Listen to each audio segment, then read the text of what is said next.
नमस्कार प्रिय दोस्तों, एक बार फिर से आप सभी को हार्दिक स्वागत और हार्दिक अभिनंदन है।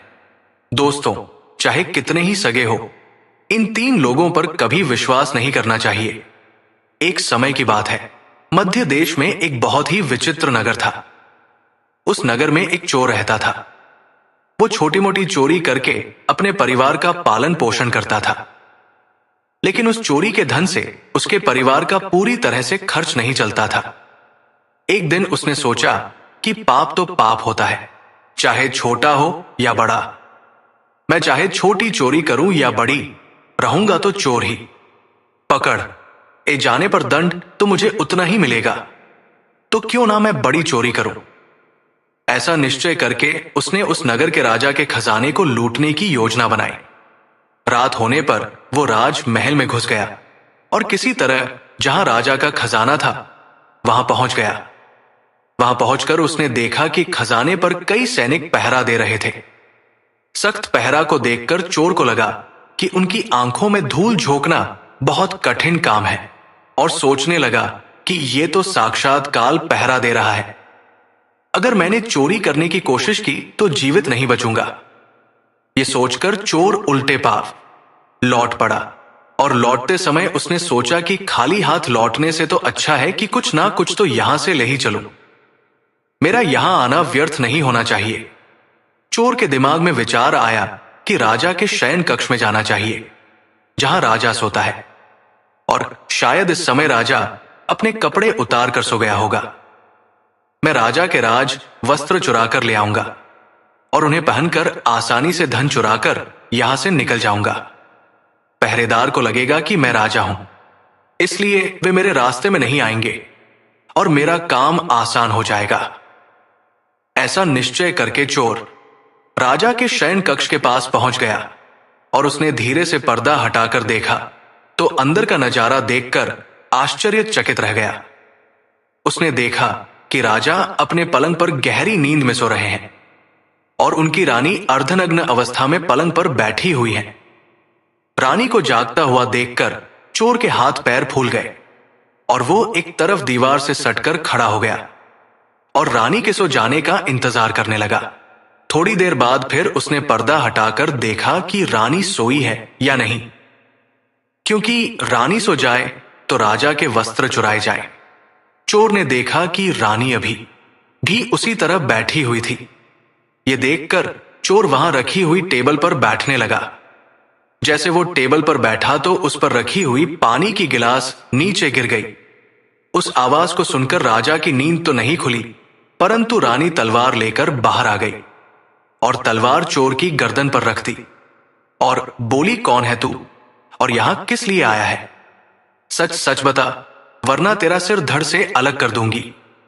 चोर डर के मारे पसीने से लथपथ हो गया और हाथ जोड़कर गिड़गिड़ा आता हुआ बोला, रानी साहिबा, मेरी जान बख्श दो। मैं एक गरीब चोर हूं और चोरी करने के उद्देश्य से ही यहां आया हूं। छोटी मोटी चोरी करके अपने परिवार का पालन पोषण करता हूं। आप मुझे मार दोगी तो मेरे बच्चे अनाथ हो जाएंगे। मैं वचन देता हूं कि इस बार मुझे छोड़ दो। मैं कभी दोबारा राजमहल की तरफ मुड़कर नहीं देखूंगा। मेरे छोटे छोटे बच्चों पर रहम करो। रानी को उस पर दया आई और उसने कहा, सुनो, मैं तुम्हें एक शर्त पर छोड़ सकती हूं। मैं इस समय काम से पीड़ित हूं। यदि तुम मेरे साथ समागम करोगे तो मैं तुम्हें यहां से जाने दूंगी, वरना एक ही झटके में तुम्हारा सिर काट दूंगी। रानी की ये अनोखी शर्त सुनकर चोर और भी ज्यादा घबरा गया और कहने लगा, रानी साहिबा, ये आप क्या कह रही हो? मैं तो एक चोर हूं और आप इतने बड़े राज्य की महारानी। मेरी क्या औकात है जो मैं आपके साथ ऐसा करूं? मेरे लिए तो यह सोचना भी बहुत बड़ा पाप है। रानी ने कहा, मैं कुछ नहीं सुनना चाहती। अगर तुम्हें अपनी जान प्यारी है तो मैं जैसा कहती हूं वैसा ही करो, वरना मरने के लिए तैयार हो जाओ। रानी का ऐसा प्रस्ताव सुनकर चोर की जान हलक में अटक गई और सोचने लगा, आज मैं बहुत बड़ी मुसीबत में फंस गया।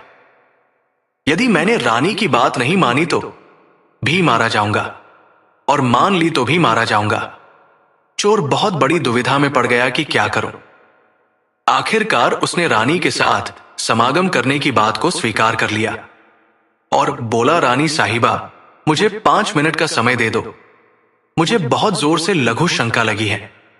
पहले मुझे लघु शंका से निवृत्त होने दो, उसके बाद आप जैसा कहोगी मैं वैसा ही करने के लिए तैयार हूं। रानी ने तुरंत तलवार के इशारे से शौचालय को बता दिया और चोर उसकी तरफ चल पड़ा।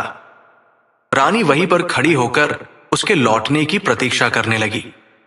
चोर ने इस बीच रानी की नजर से बचकर वहां से भागने की कोशिश की।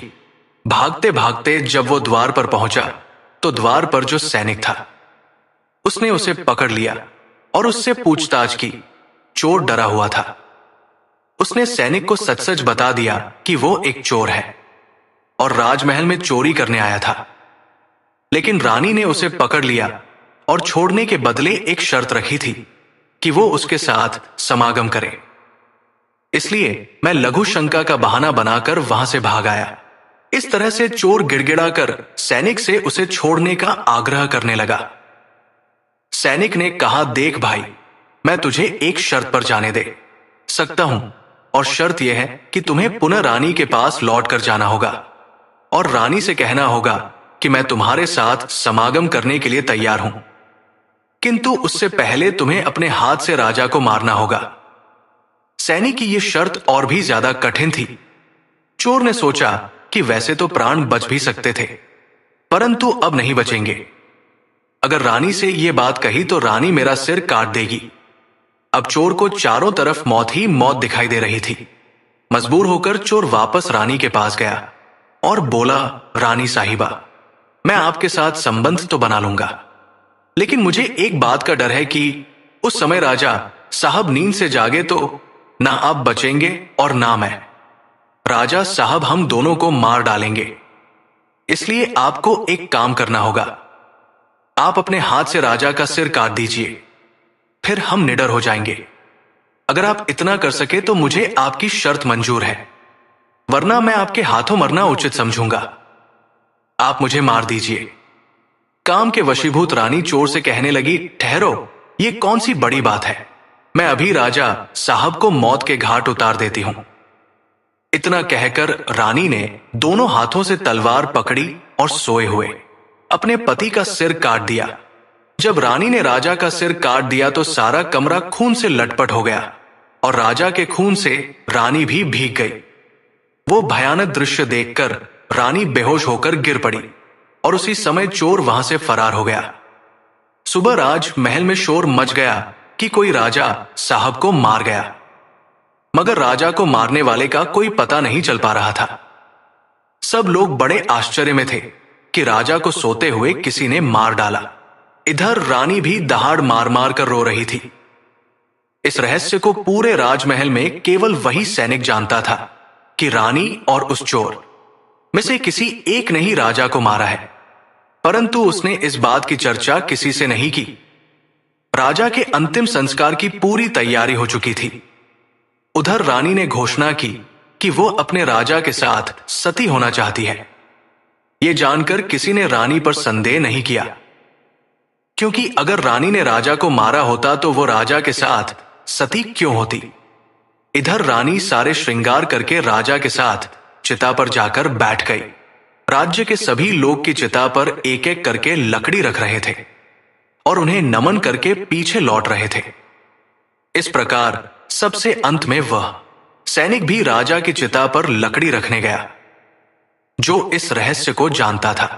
उसने धीरे से रानी के कान में कहा, महारानी, आप तो सती हो जाएंगी, लेकिन मुझे इतना तो बता दीजिए कि राजा को आपने मारा था या उस चोर ने। यह सुनकर रानी चौंक पड़ी। वो समझ गई कि इसका मतलब इस भेद को यह सैनिक भी जानता है। रानी ने कहा, सुनो, राजा को ना तो मैंने मारा है ना उस चोर ने। अगर तुम्हें यह जानना है कि राजा को किसने मारा है तो तुम नगर से बाहर उत्तर दिशा में जो जंगल है उसमें चले जाओ। वहां एक कुटिया में एक बुढ़िया रहती है, वो तुम्हें इस रहस्य को जरूर बता देगी। सैनिक को यह रहस्य जानना था, इसलिए वो अगले ही दिन रानी के बताए अनुसार जंगल में चला गया। जंगल में पहुंचने पर उसे वो कुटिया दिखाई दी जिसमें वो बुढ़िया रहती थी।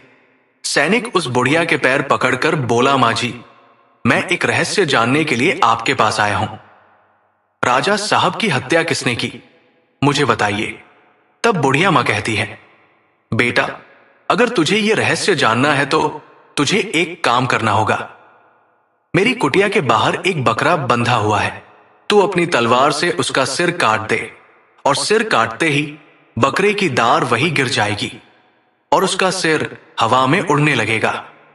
तब तुम उस बकरे के सिर के कान पकड़कर लटक जाना। वो बकरे का सिर तुझे जिस जगह पर ले जाएगा, वहां पहुंचकर तुझे तेरे सवाल का जवाब मिल जाएगा कि राजा को किसने मारा है। अब सैनिक ने वैसा ही किया। कुटिया के बाहर जो बकरा बंधा हुआ था, सैनिक ने उस बकरे का सिर काट दिया। सिर कटते ही वो हवा में उड़ने लगा। उसने झपटकर बकरे के दोनों कान पकड़ लिए।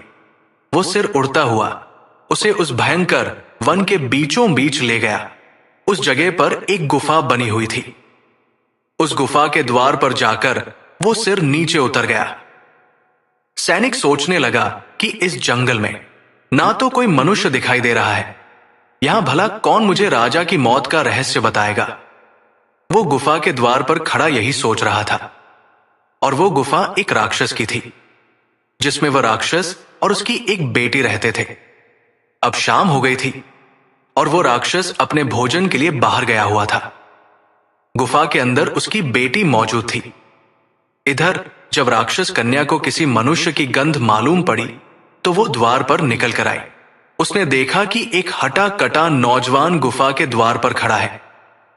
राक्षस कन्या ने सोचा कि अगर मैंने इसे खा लिया तो मेरे एक समय की भूख मिट जाएगी, और अगर मैंने इसे जिंदा रखा तो ये नौजवान मेरे बहुत काम आएगा। राक्षस कन्या ने तुरंत एक सुंदर लड़की का रूप बनाया और उसके सम्मुख पहुंच गई। इतनी सुंदर स्त्री उसने आज तक पहले कभी नहीं देखी थी। वो सैनिक उसे देखते ही उस पर मोहित हो गया। लड़की भी उसे अपनाने के लिए आई थी, इसलिए उसे अपनी गुफा में बुलाकर ले गई और उसके साथ खूब मस्ती की। और उसके पिता आने का समय हुआ तो लड़की ने उसे मक्खी बनाकर दीवार पर चिपका दिया। राक्षस आया और उसने लड़की से पूछा, बेटी, मुझे किसी मनुष्य की गंध मालूम पड़ रही है। मुझे लगता है कि कोई आदमी हमारी गुफा में घुस आया है। तब बेटी बहाना बनाती हुई बोली, पिताजी कैसी बात कर रहे हैं? हमारे होते हुए कौन मनुष्य यहां आने की हिम्मत करेगा? मैं तो उसे कच्चा चबा जाऊंगी। इस तरह उसने राक्षस को गुमराह कर दिया। अब वो राक्षस कन्या रोज उसे रात होने पर पुरुष बना देती थी और दिन में उसे मक्खी बनाकर दीवार पर चिपका देती थी। इस प्रकार सैनिक को राक्षस की गुफा में रहते रहते काफी दिन बीत चुके थे।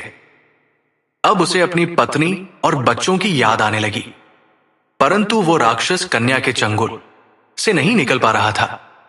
एक दिन उसे मौका मिल गया और वो किसी तरह रात में वहां से भाग निकला।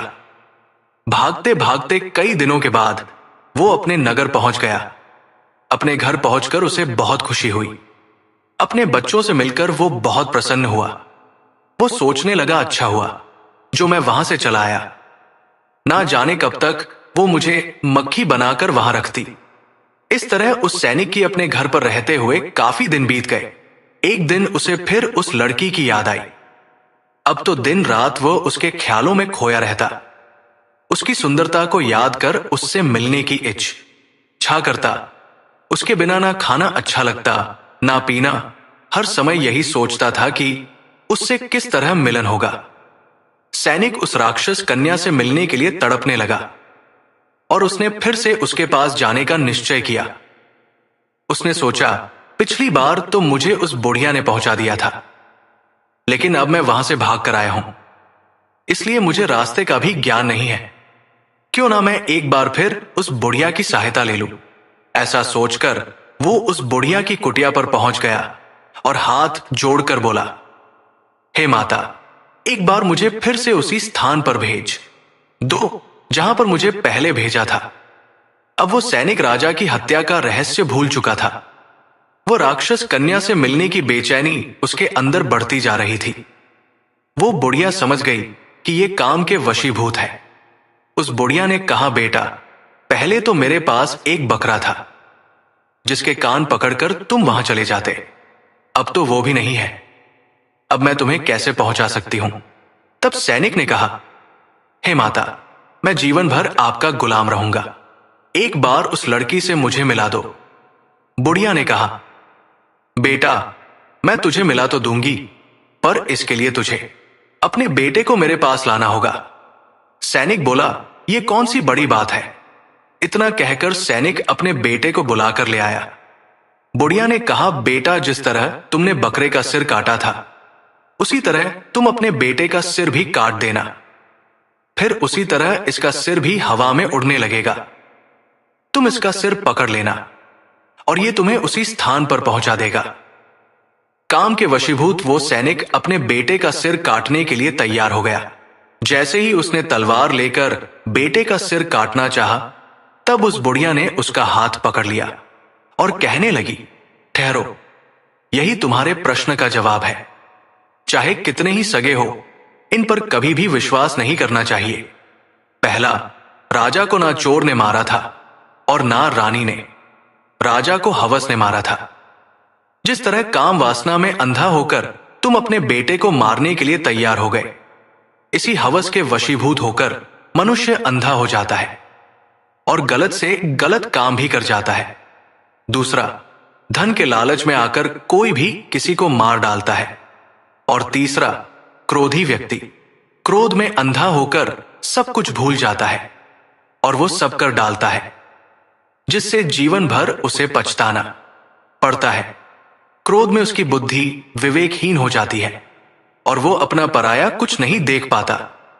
इन तीनों से हमेशा बचकर रहना चाहिए, अन्यथा जीवन भर पछताना पड़ता है। मित्रों, आशा करते हैं कि आपको हमारा ये सुनाई गई कथा अच्छी लगी होगी। अगर आपको ये कथा अच्छी लगी है तो प्लीज वीडियो को लाइक करें और चैनल को भी सब्सक्राइब करें। वीडियो को पूरा देखने के लिए आप सभी को दिल से धन्यवाद।